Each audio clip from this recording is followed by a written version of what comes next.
керектелүүчү кошулмалар 250 грамм жылуу суу, 100 грамм өсүмдүк майы, дрожь кошулат, кичине 1 чай кашык шекер кошулат, кичине туз кошулат.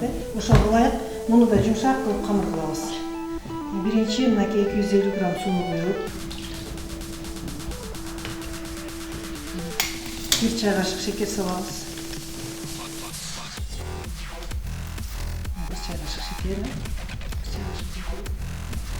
кичине туз салабыз. Ушул 250 граммдын татымына жараша туз салабыз.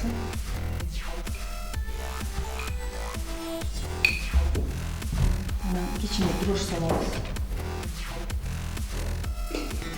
Анан 100 грамм өсүмдүк майын куябыз. Мына 200 грамм.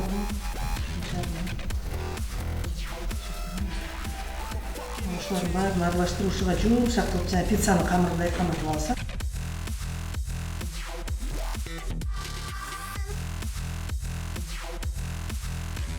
Мына ментел ачып барып көрүнөт. Чоң рогалик кылам десең, чоң кызуулар аласың. Кичинекей кылсаң, кичинекей. 5 бөлөйүн да.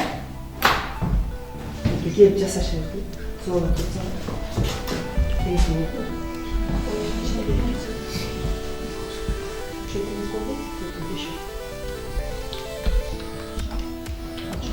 Күйгөндөчү, кичине мынтип аркага тартып туруп, кичине мынтип көрсөң да.